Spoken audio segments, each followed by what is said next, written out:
a little bit more experience. What up, what up, what up? Like we always do at this time. What is up, people? It is your boy, your host for the True Colors podcast, Jamil Jude, artistic director at Kenny Leon's True Colors Theater Company. And I am delighted to be here with you all for episode 16.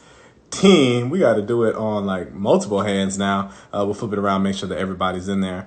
Man, it's been a pleasure to be with you guys the last 16 weeks as we are navigating this craziness together. I always give this PSA, but I'm going to start it with this PSA. Stay your ass at home unless you have to go out and you're an essential worker and you're one of the people who are helping us get through this.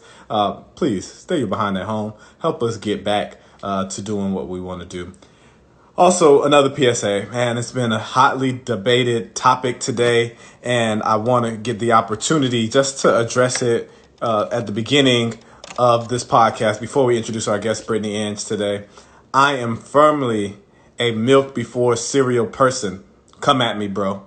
Milk before cereal. It'll change your life. All right? It'll change your life. And the last thing I want to do, I want to shout out my shirt. The New Griots Festival today makes 3 years since we kicked off the second anniversary New Griots Festival. So I was feeling really nostalgic. Shout out to all my artists in Minnesota, all the new griots that have come before us. But now the reason why you all are here is for my guest, the one and only Miss Brittany Inge. We're going to talk to her today about her career, navigating and how she's found herself now one of the hottest new names in the world of TV on her show, Boomerang. Hey, Brittany, what's going on? Life. Yes, exactly, right. And when people ask me that, I say, hey, I'm managing, right? Like I am managing through it all, Yeah. and here we are. But I'm happy to be here with you. Thank you for saying yes to joining me on the podcast today. Thank you for having me.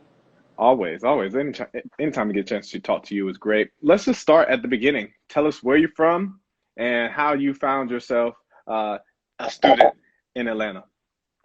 Well, I'm from the DMV. I'm from Maryland, Laurel, Maryland specifically. All right, Laurel. And I went to Duke Ellington School of the Arts in DC. And that was like kind of my first formal art training. And I studied voice there. And I just had this whole idea in my mind that my trajectory was going to be like being Whitney Houston. That, that was the end goal, like just be Whitney and everything will be all right. And then I went to Spelman College in Atlanta and I got my degree in music there. And when I graduated, I stayed in Atlanta because Laurel, Maryland is where dreams go to die. So actually, let me turn my air off so it's not making noise. That's where dreams go to die. And so I stayed in Atlanta, and from staying, I started trying to audition for like music.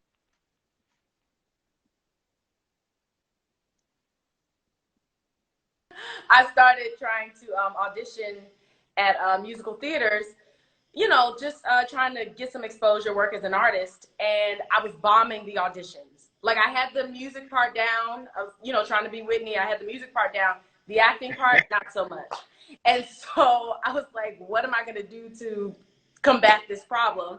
And so I started taking classes, and it all kind of spiraled from there. I started doing community theater after that, and then eventually professional theater, and then film and TV. That man. So, and we're thankful for that. But like I think people sometimes we see Broadway and of course we just saw the folks on Hamilton, but like that shit is hard. Like you gotta sing, you gotta act, you gotta put it all together. Just Oh. talk a little bit for the people about like what is that process for it, and want to give a quick shout out. Thanks for putting something in the collection plate. Talk a little bit about that process. Yeah, so I know, I think it's true for a lot of aspiring artists. They, you see people doing something that you love on TV or on stage, and you're like, oh, I think I can do that. And maybe you can. Maybe you do have a sort of natural knack or an inkling towards that field. But the idea that you can just watch someone do something on stage or on TV and then wake up the next morning and go is completely false. And I think some people adopt that energy because the work of an actor and a performer looks like so much fun. Mm. And it is fun, but it's a lot of work. And Yes. it takes training, and it takes, the same way doctors have to be in school for, nobody disrespects the field of medicine, the way they sometimes disrespect the arts. It's like that person was in school for maybe 10 years, I don't know how long it is, 10 years, and they learned about the body and how to cut into folks and all of that. Well, it's the same thing for us. We have muscles and skill sets to build as well. And you can't just wake up one morning and decide that this is what I'm going to do and just hop on somebody's stage. You'll be looking crazy. Take it from me. Because I knew that I could sing. I had trained in music, and I thought that that was going to be enough. And it wasn't, you know? Yeah, man, I think that, you know, and I had to learn that too, just as a new artist, you feel like all your intelligence and all of your know-how and just like, you know, I got grit, and then you wind up looking crazy, you know, for some actors is on the stage. For me, it's like trying to talk to an actor. I remember the first time, you know, I was lucky enough to be in a rehearsal room with the queen herself, Miss Rashad, and I remember trying to give her a thought, like a direction, and she just looked at me like I was crazy because like I didn't actually know how to say it. I was like, I mean, I think you could do this thing, and you know, you got to learn it, right? Like it's so for all artists out there who are, you know, trying to figure it out, take the Right. time to learn the craft. You know, yes, you went to school, but hey, let's also take classes post school and things like that. Brittany, that type of learning on the job, but also really investing in your training, how do you think that helped you pave the path to where you find yourself now? Mm-hmm. I think it was everything for me. Like I said, so undergrad was music. And when I came out and started studying acting, my first step after class, taking acting classes, was doing community theater. And that for me was literally like on the job training. I credit community theater and theater as a whole, but really community theater as like my grad school experience. Because in community theater, you have to do everything. Mm. You, you can't, you're not just up there. You don't get to just be the performer. You have to help with set design sometimes. You got to help with lights. You got to help with sound. You know, there's so many elements that come together, especially for Black folks creating theater and not having as many resources all the time. We all come together to make sure the story gets told with all the resources that we have. So it taught me a lot, and it gave me a lot of respect for the craft of storytelling and all the people that it takes to put it together. Yeah, thank you for that. We want to give a shout out to, you know, theater on all its forms, especially that on the job training that we find ourselves having to go through so often. Brittany, when you are in the Atlanta theater community, you are competing with a lot of really great names here in town. How did you start to find your own particular voice? Like, here's what a Brittany Inge production could look like, and how do you help casting directors and directors see that and Mm-hmm. want to buy onto that? That's a really great question. I think for me, it's, you know, all actors, we steal from each other at times. You know, we take things from someone's toolbox, something you saw that you really enjoyed. But even if as an actor you're stealing something from someone else, it never wears on your instrument the same way that it looks on theirs. It never looks exactly the same, and that's the beauty of it. And I think for me, I studied a lot of people. I studied a lot of folks that are like big names, like in the industry and like household names, but I also studied a lot of local actors who I was fans of. I went to theater, and, you know, I took in a lot of theater as I was trying to work in theater. And from studying people, I started to pick up what I liked, what I didn't like, what I saw that was great, what I saw that wasn't so great, and began to just apply and try to apply like what I could bring to those characters had I been able to. So just like kind of wrapping my mind around that. And I think I eventually just got to the place of like what I enjoy the most is grounded, like really grounded, barefoot storytelling. And when I figured out that that was what I enjoyed watching, it became my mission to become that type of artist and become that type of actor. And so whenever I walk into a room, I just made it my mission to show casting and to show directors that, like, if you come to Brittany Inge, if you welcome Brittany Inge into the room, you're going to get the truth. Like, grounded. I'm going to find a way to make this character as grounded and as real and as human as I can possibly make her. And so I had help, obviously. Tanya Jackson, shout out to Tanya Jackson. She was one of my coaches. And I let her know that that was a goal of mine. And she was the perfect person to talk to about that because she comes from the gut. Okay. So she was the perfect person to express that sentiment to. She was like, oh, you want to tell the truth? Cool, let's get it. Like I can help you with that. And so it just kind of grew from there. That's good stuff. Yo, my guest today is Brittany Inge here on the True Colors podcast. We're really excited to have her. And thanks always to anybody who is donating. We really appreciate your support of True Colors. Brittany, I've seen firsthand that grounded truth telling that you do as a performer, you know, the work that we were able to put together with the first Noel. But talk to me about, you know, there are still some differences on how you take that work in theater, where, you know, our actions have to be a little bit more broad. We got to play to the back of the house, and oftentimes we're playing to 1,000-seat houses, 300-seat houses. But then when you translate it to the small screen, how can you still bring your full true self? How did you have to modulate your performance in order to fit on the small screen? Yeah, love that question. I actually just spoke about this semi recently. So there's the Denzel Washington quote that I love where it says, you know, there's no such thing as film acting or theater acting. It's just truth. Like, just tell the truth. And that's what it is. And I agree with that. And at the same time, I personally do feel that I have to tweak a little bit depending on the medium. What helps it stay grounded for me is always intention. Like, if my intention can be the same whether I'm on stage or on the television screen, and the only difference might be that I'm using more of my body or more of my eyes. And that's getting like really technical. But no, give us. This is what people are here for. We are here to learn from you. This is your master class. You better teach it.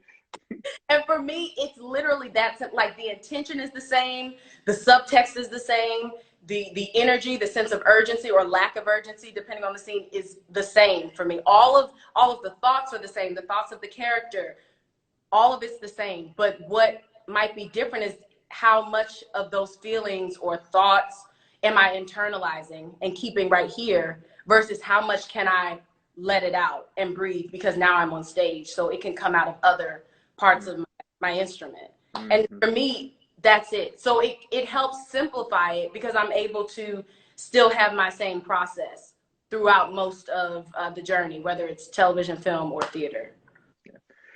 Brittany, I imagine, when you started in the TV world, you had day player roles. You were coming in with a couple of, you know, maybe a line, maybe just an appearance. Yep. To now, here you are, you Crystal, right? Like, and people know you and they see you out in the world. But let's just talk about the on-set experience. Can you just talk about, you know, how have you seen, what have you learned being on set now as often as you did from the moment that you started to where you find yourself now? One of the biggest things I've learned is that theater actors reign supreme. And what I mean by that, like, theater actors are really appreciated on television and film sets more than I think anyone would ever imagine. And more than sometimes even the directors sometimes may not even know what they're seeing, but they just know, like, they like it. You know, they lean in and like, wait, what is this? And so one of my first experiences on a set was on Survivor's Remorse. I played like a fan of somebody, and it was a trio, it was 3 girls. And I just remember that experience because I wasn't quite as polished with the TV technique. So some of my instincts were bigger, but it worked for, number one, it worked for that character. So thank goodness for me. But I just remember distinctly like standing out and the director being like, yeah, like whatever you're doing, like we need more of that from everyone, because the character called for it, but also it just showed me that, like, oh, the training that I got in theater can carry over. And that's going back to your previous question. It really can carry over. Sometimes it is about dialing it back. But yeah, I think the biggest lesson for me has been like, your training can take you into any medium. And on-set experience is vital to have, but it's not, for me, the difference between television and theater is that you have far less lines to learn per day, you know, or at one time. And that's really it. It doesn't feel like this huge difference in my mind or in my process. So I don't know. I hope I answered that question because it doesn't super. That's great, man. So all those people who are out there listening to this podcast who, are maybe starting in the theater, but who have desires to be a Viola Davis, a Sam Jackson, a Denzel, or whomever who had their starts in theater, David Allen Greer, and then they saw themselves just kind of matriculate through it. A Brittany Inge, we are letting people know that, they can, those skills that they're learning, they aren't, you don't need to discard them. They actually just help you continue to train your instrument. Exactly. Yeah. I'm telling you, will reign supreme. You will stand out on a television set, on a film set, and film especially, which I'm really passionate about. I haven't had as much experience in film as TV, but film is like the filmed medium that's closest to theater to me. It's taking time with the character. There's a beginning, middle, and end. So there's really no difference in that, I think. TV is a little pace, but.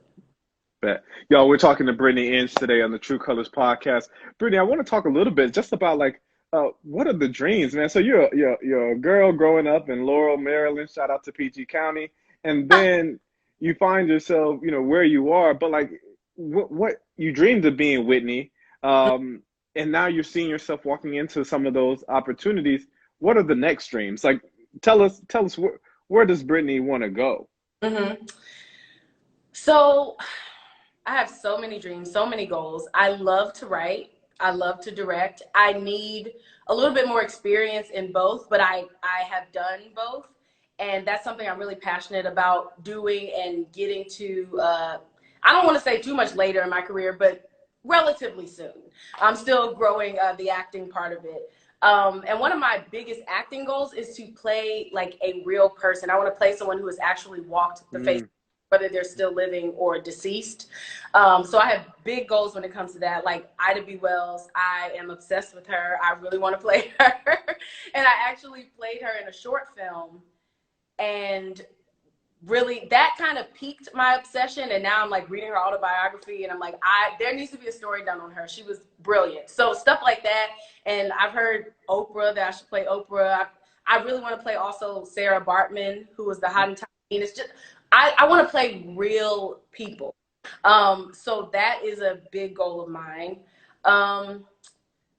What else? I just want to, honestly, when you guys did the She Griot series, that really touched me because I was like, yes, that for me, that's what it comes down to. Like, I'm just a storyteller to my core, and my ultimate goal is longevity. And so I don't care if I'm on a stage, on a television screen, on a film screen. I just want to continue doing the work of being a storyteller, being a vessel, and telling Black people's stories. Because I'm Black. I can't really tell anybody else's story. So, yeah. Well, that's good stuff, man. And you are setting me up so well for this transition. When you talk about Ida B. Wells, you're talking about someone who, lived activism through their body and just in every being, every fiber of Ida B. Wells's being, talking about the lynchings that were continually happening when she was alive and those that are still happening today, right? She set a path for so many of us who are using our platforms, her in her writings and her speeches, to speak about what was happening. Can you talk about just what is that balance of being an actor and doing the craft to also wanting to be a person in the world and push change? Mm-hmm. Well, I think that, before I'm an actor, before I'm anything else, I'm a citizen of the world, not even of the United States. Like, I am a human being. I belong and exist in this world. And so I have a right and a responsibility, I believe, to speak up about the things that are important to me, to speak up about injustices that are happening across the globe. And I would feel that sense of responsibility whether I had a more public platform or not. And so, yeah, I don't even look at it as like, oh, I'm an actor. I have so many people watching my every move. Let me make sure I speak up about this. I would be doing it anyway, because I feel like it's just a social responsibility as a human being. And I think that there is the part of it that does apply to the responsibility of people looking at you. All that means for me is that it's an opportunity to reach more people and hopefully educate more people. And that, for me, that is it. It's just an opportunity, but the responsibility would be the same. Do you ever get nervous about a stance that you may take, a comment that you want to make? Do you ever get nervous, especially as someone whose star is rising, that, maybe if I speak up too loud, if I say the wrong thing, that it may be taken the wrong way? Mm-hmm. I have had those thoughts before. And I think the fact that I've even had to have those thoughts is part of the problem, right? Because it's like, oh, should I say this? Should I not say this? Because the gatekeepers still look a certain way. That is part of the problem. So I've been doing a better job, especially in this season, of speaking up no matter what. Because if I say something, first of all, I'm not a disrespectful, derogatory person. That's just not where I come from. Everything that I come from is rooted in truth, is rooted in love for Black people. I have no shame about that. And love for all people, but I love being Black, and I'm going to proudly, stake my claim to Blackness and my pride in it. So I've become more intentional about saying exactly what it is that I want to say without second guessing myself, because I feel like any opportunity that would be taken away from me because of speaking my truth and standing up for my people, then did I ever want it in the first place? You know what I mean? And so that takes a certain amount of self-work and courage. I don't know if you've seen, like, there's been this thing going around about Michaela Cole. Vulture did a brilliant write-up on her, but she created her own show. Yes. Mm-hmm. Turned down, shopping it around. She turned down $1 million on Netflix because they weren't willing to give ownership of her show. And that is the type of stuff that I'm talking. Like, there was no reason for her to make any other decision. Netflix wasn't for her, and now it's on HBO. It's doing very well. It's a brilliant show. Yeah, it's getting numbers. The eyes are still on it. Like, she made the decision that she was supposed to make, and it didn't affect her negatively at all, ultimately. And so I just think we have to, as artists, we have to feel empowered to say no. We have to feel empowered to speak our minds. We have to feel empowered to speak up. Respectfully, yes, always. With kindness, with grace, always. But feel empowered to speak up. Man, I almost flamed the chat. We were like, fire emoji, fire emoji, fire emoji. And I forget that I'm supposed to be hosting this thing, because I thought... Brittany, you're absolutely right? Like, I think it's about, like, living in our truth. But you talked about it from earlier in the beginning of this podcast, that you believe in truth, you ground yourself in truth as a performer, and it would feel I'm putting words in your mouth, but it would feel fake to not live that same way for what you bring on stage. Absolutely, that's how. That's good stuff, y'all. Today, my guest is Brittany Inge here on the True Colors podcast. Thank you, Brian Jordan Jr., for hooking me up with the flame emojis. Guys, we do this every week, and we're really thankful for everyone, for all of you guys, for rocking with us here on the podcast. Brittany, make sure I say this in a way that I don't have any tension in my house. But Brittany, you walk through life in a different body than most of the people that we see on TV, right? Thank you. Can you talk a little bit about what does it look like for you having to navigate the world differently than most of the people that we have come to see historically on TV? It's a daily journey and challenge sometimes, because there has been so much, like, as a nation, right, we're in a season of unlearning and relearning. So there is so much for me that I've worked on for years now, worked to unlearn and relearn about myself, about my body, about what someone who's on TV looks like, about what someone who's desirable on TV looks like. I've never had an issue feeling desirable in real life, but when you only see a certain type of woman that is like the woman on television, it can have an effect on you, especially if you think you want to go into being an artist, an actor. So it's a daily walk and a daily journey. I think, and Tanya Jackson helped me with this a lot, I always make it so that you can't deny me. Like, I just want my work and the craft to speak for itself, so that if I walk into a room, you can't, the only way you're saying no is because you have to look at yourself and say, she's too dark or her hips are too wide. And then you have to ask yourself why you feel that way. It's never going to be, I don't want anyone to ever have the excuse and say, oh, she just wasn't good enough. No, if you're telling me no, you have to talk to yourself about why. And there's also the scenario that this person's just not right for this role, and that is okay. Not negating that. But I just want to be, I make it my goal to be undeniable so that I can feel better about myself and so that I can keep the focus on the work, because that's what's important at the end of the day. My love for my body is a continuous journey and work in progress. And the gift of being on television now and being someone who's not typically seen on TV is that it made me like pull up, because there's so many people who are seeing themselves in me, seeing themselves in Crystal, and get so excited when they get to see that person on TV or see her have a love scene, or, you know, when they see me on the street, like, girl, you look like me. Like, they get so excited. And that has made me pull up and have to love and pour into myself even more, because I'm like, I can't represent for y'all if I'm secretly at home picking myself apart saying, what the hell is this? What the hell is that?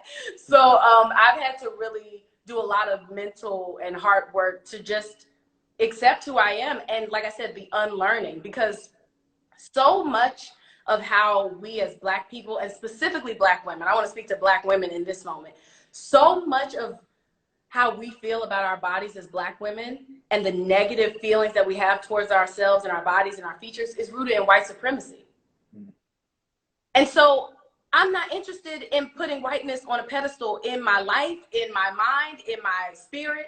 So anytime I'm starting to have those feelings, I have to remind myself, Brittany, the only reason you've ever felt a way about these hips is because, you know, white women haven't naturally been built like this. Little do you know, the history of all those corsets and stuff that they used to wear was them trying to emulate the African people that they had brought over to this country. They were trying to emulate the shapes that they found on those women on another continent. And now, even today, we have our own version of it, which are folks getting surgically enhanced. And it's the same thing. We're made to feel bad about our full lips and our noses and our hips. And y'all are going to get it inserted into your bodies. So I constantly am having to just check myself, unlearn, relearn, and appreciate what I have. You know, and thank you for just how candid you're being right now, because, you know, the things you say, right, the examples that you are setting, right, you now represent, you know, whether that's, you know, a burden that was placed on you or an opportunity that you're walking into, but you represent people, and you give people a platform and a voice, and we're really, really thankful for you. I see people are leaving some questions here in the Q&A, so I'll ask them. But I also, you know, am asking for, if people have any questions, feel free to drop them in the comment section. Before I go to their questions, I do have just one more. You talk a little bit just about some of the accidental discoveries that you have found on your journey. Maybe speak about, you know, is there something else that you found or that you stumbled into? It's like, man, like, I can now walk in myself, or just I have a better understanding of self, or maybe even the world, that you found over the last several years because of your exposure, and because of the representative space that you find yourself in. Gotcha. I think so. The body is one part of it, but I have made a conscious effort and choice to also wear like natural hair or natural texture hair. Even if it is a weave or a wig, it's going to be, you know, curly. It's going to look like the hair that grows out of my head. So that's been another conscious decision of mine. I could have taken it in any direction. And I know, like, when I first started out, I would straighten my hair like for headshots and things like that. I've just made the decision to not do that. So that's another, again, intentional choice of mine. I am positioning myself to be this person, not only in the industry, but in the world. This is who I am, and this is what I want to represent. Not hiding from the sun anymore. You know, just things like really all the unlearning and just being okay with exactly what I am and who I am and what I bring. I hope that's answering your question. Yes.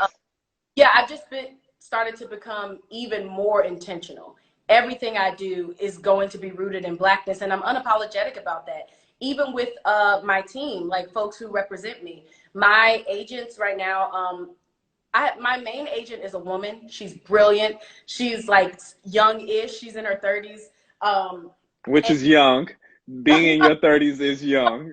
Sorry, she's definitely young. I said young-ish. I shouldn't have said that. She's an agent, but she's in her 30s and she's brilliant and she's a woman. She is white, and so obviously we can connect on womanhood. But what I appreciate about her is that she doesn't pretend to understand everything else about me as a Black woman. And we have very candid conversations, and I'm very clear with her about who I am and what I bring. And hey, oh, you sent me this audition, great. My hair is in braids right now, and that's what they're gonna get. I'm not asking you, is it okay that my hair is in braids? A couple years ago, that might have been the question though, like, oh, I have braids, is that gonna be okay?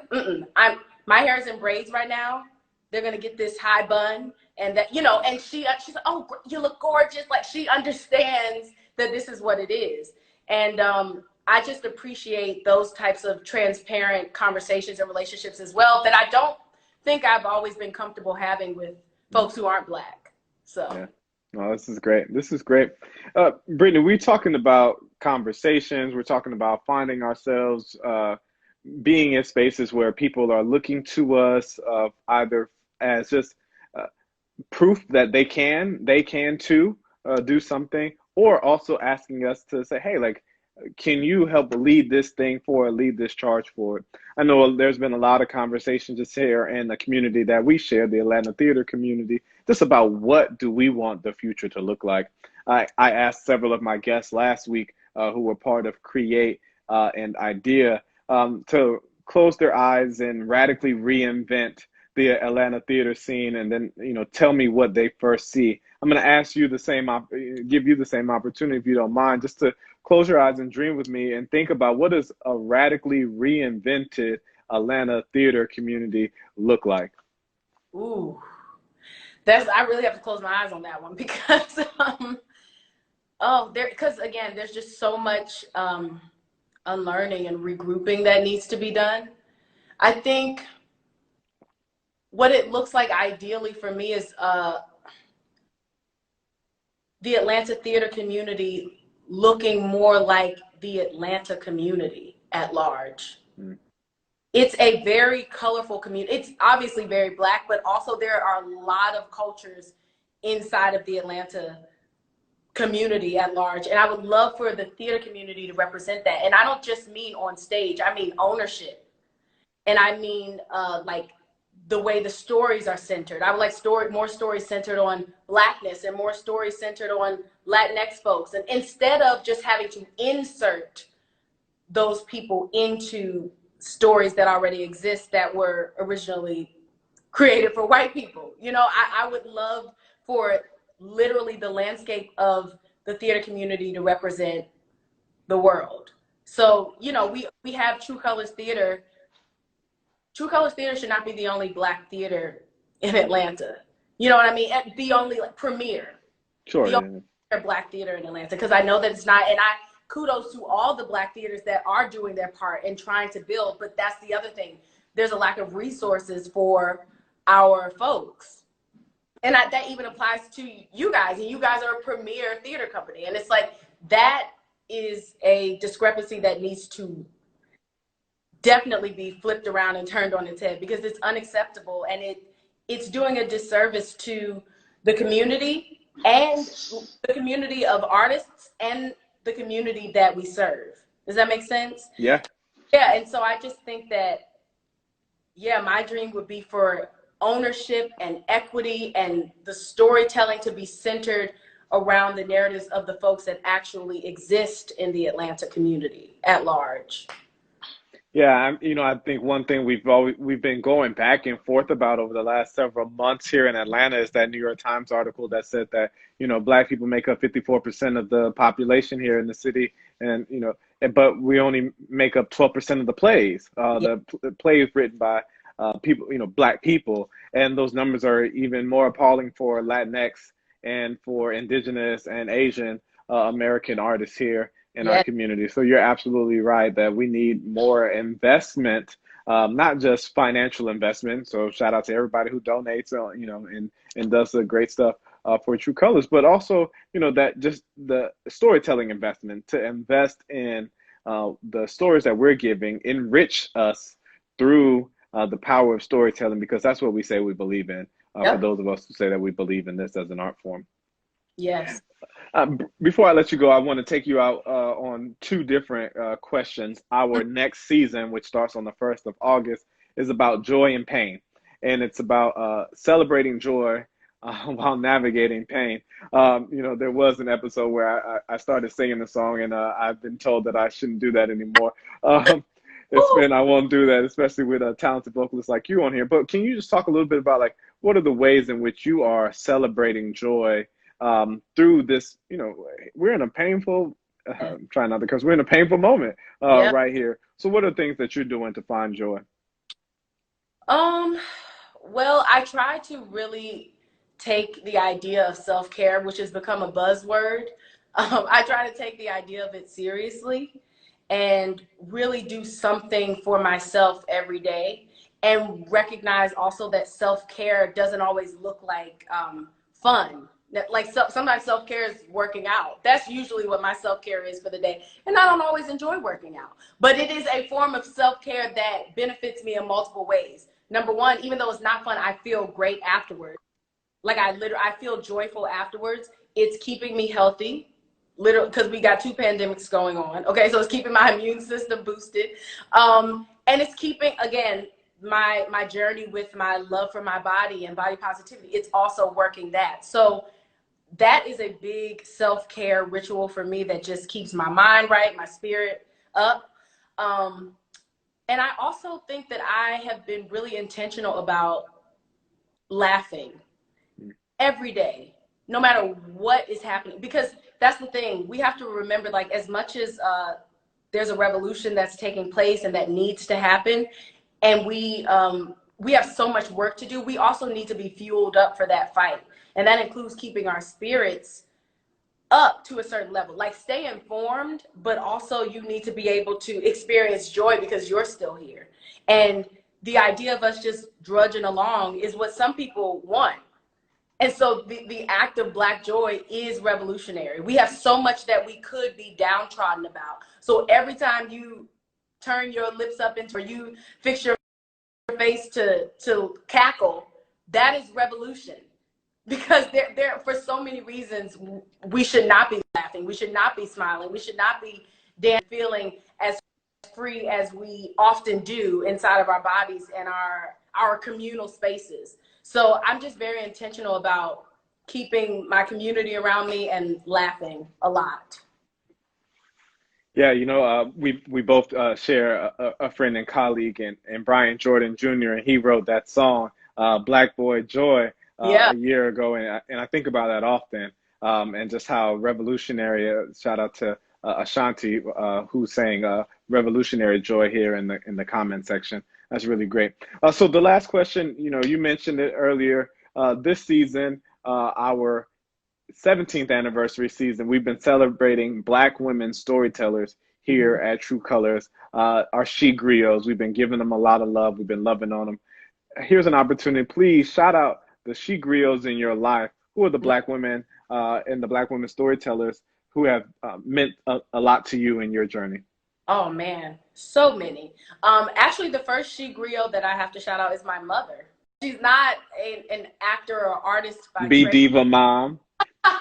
Exactly. How embarrassing, Mom. Sorry. She's not an artist by trade, but she has the heart of an artist. She has the expression of an artist, and she's very. My dad is a singer, and people think I get this arts thing from him. I really get it from her. She's so lively and expressive, and so she is the first person that I ever heard tell stories. She's the first person whose stories I ever laughed at, whose storytelling style I wanted to emulate. So she is my main She Griot inspiration. In addition to that, Tanya M. Jackson, definitely a She Griot in my life. Brilliant. Cassie Davis, have to shout her out. She's been a huge influence in my life. Margot Moorer. Margot. So many people. Tinashe Kajese Bolden. I don't want to forget anyone. You put me on the spot, Jamil. No, we just, you just only shouting out a couple, shout out a couple. People have just, influenced me and impacted me, and getting to work with them has just elevated my instrument. Mia Kristen Smith, so many folks, so many. Shout out Lena. I don't know if you heard me. I said shout out Lena. Want to give a shout out to Lena. Mm-hmm. Yes, absolutely. Who donated earlier? Shout out to Lena. Thank you. Away, Dime Davis. Sorry, yeah, because I was thinking in the theater realm. Mm-hmm. Especially those two Black women who, number one, gave me a shot, gave me an opportunity to represent for Black women and the Black women that they know and wanted to see on television. So those two she griots for sure. Tiffany Johnson, she's a director that we've worked with on Boomerang. Brilliant she griot. So yeah. That's good stuff. Well, Brittany, is there anything else that you want to leave the people with? Something, a final nugget, a final flame that you want to throw out here before we let you go?